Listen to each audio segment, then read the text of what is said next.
Ah, hello, sorry I didn't see you there. Working from home today? Maybe you too? So, self-care. Of course, it goes into every fabric of every day if you want to. So, work as well. So, a quick note on that, because some of you might have this sort of setup if you're like me. This is my little kitchen table. Laptop. It's not necessarily the most ideal working condition over a long period of time. So, a few notes on it. Clearly want to be mindful of posture as you're sitting. Hopefully have a good chair with the support that you need. Now, one of the things I would like to share is a really nice thing that I use to vary my position. Sometimes I have from somebody called Kathy Dooley, really brilliant person. Half kneeling as you're working.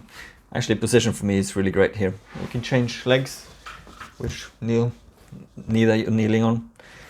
Works quite well for me in terms of varying your position. I also have a standing desk, so I can change for that as well. But for the purposes of the current situation, I'm guessing a lot of people don't have that accessible to them. Now, the other thing that I thought I'd mention is about taking breaks. Have you ever heard of the Pomodoro Technique? So this is actually linked to a lot of brain health as well, how you can focus and pay attention and be productive when you're actually working.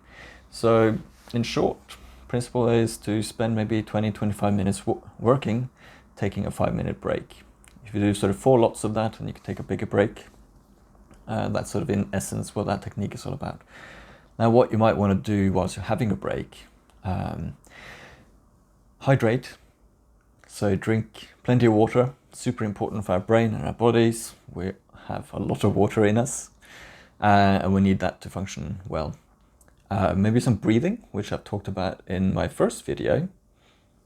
Some exercise, moving, physically moving the body.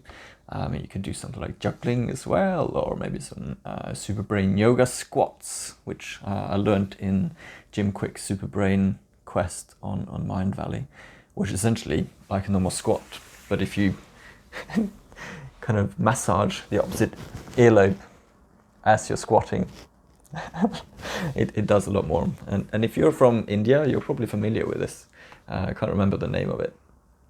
But that does things because you're crossing the body. It helps communicating across the corpus callosum for our 2 hemispheres of our brain. Because if you didn't know, our right hemisphere of the brain actually controls the left side of the body and vice versa. So anything that we do that crosses the body actually helps stimulate the brain cross-communicating as well.